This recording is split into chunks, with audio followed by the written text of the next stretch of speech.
여러분, 오늘 이야기해볼 사건은 2020도 9807 판결입니다. 이게 뭐냐고요?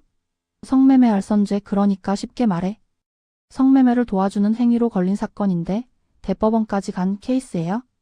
그것도 그냥 성매매 알선이 아니라 경찰이 함정 수사를 한 상황이었죠. 좀 더 자세히 알아볼까요? 사건은 이렇습니다. 의정부에서 마사지 업소를 운영하는 사장님이 태국 여성들을 고용해서 손님들한테 돈을 받고 성관계를 맺도록 도와줬다는 혐의로 재판에 넘겨진 거예요. 경찰이 손님인 척 잠입해서 돈을 내고 방에 들어가려고 하는데 여종업원이 콘돔을 들고 들어오려고 하자 그때 딱 들이닥친 거죠.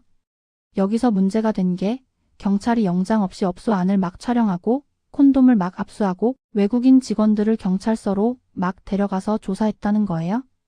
1심에서는 유죄, 땅땅 했는데 2심에서는 에이 이건 좀 하면서 경찰관한테 돈 받은 부분은 불가능한 상황에서 미수라고 보고 나머지 증거들은 불법적으로 모은 증거라서 인정 못하고 증거도 부족하다 하면서 무죄를 때려버린 겁니다. 그러니까 검사가 아니 이게 말이 돼? 하면서 대법원에 상고한 거죠. 그래서 대법원에서는 세 가지를 따져봤습니다.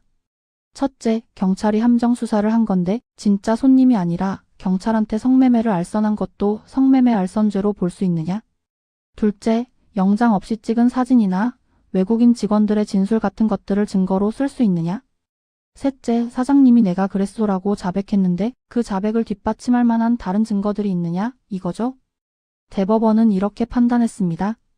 성매매 알선죄라는 건 그냥 성매매를 도와주는 정도가 아니라 이제 더 이상 도와주는 사람이 없어도 둘이 알아서 척척 성관계를 할 수 있을 정도로만 해주면 되는 거다. 그리고 성매매 알선은 성매매하는 사람을 도와주는 게 아니라 그 자체로 죄가 되는 거다.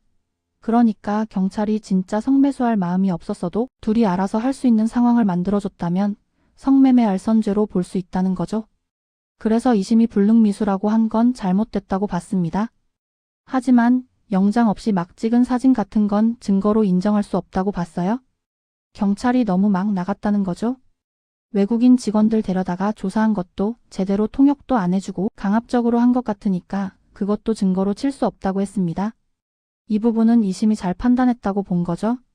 그런데 사장님이 자백한 거에 대한 증거는 좀 다르게 봤습니다.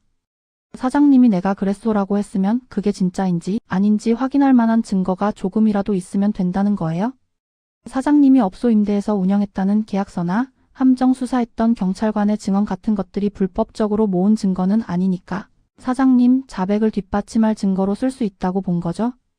결론적으로 대법원은 2심 판결을 전부 다 뒤집어 엎고 다시 재판하라고 했습니다. 너네 다시 제대로 판단해. 한 거죠. 이 판결 헌법적으로 보면 되게 중요한 의미가 있습니다. 경찰이 함부로 증거를 수집하면 안 된다는 걸 다시 한번 강조한 거죠. 영장 없이는 압수수색도 마음대로 못하고 외국인 조사할 때는 통역도 제대로 해줘야 하고 이런 기본적인 것들을 지켜야 한다는 겁니다. 하지만 성매매 알선죄에 대해서는 좀 논란이 있을 수도 있어요. 알선이라는 게 어디까지를 알선으로 볼 거냐? 너무 넓게 보면 억울한 사람이 생길 수도 있거든요. 함정 수사랑 같이 엮이면 더더욱 그렇고요. 그래서 앞으로도 계속 논의가 필요할 것 같습니다. 이번 2020도 9807 판결은 성매매 알선죄가 언제 성립하는지 그리고 경찰이 증거를 어떻게 수집해야 하는지에 대한 중요한 기준을 제시한 사건이라고 할 수 있습니다. 실체적 진실을 밝히는 것도 중요하지만 적법한 절차를 지키는 것도 그만큼 중요하다는 걸 보여주는 판결이죠.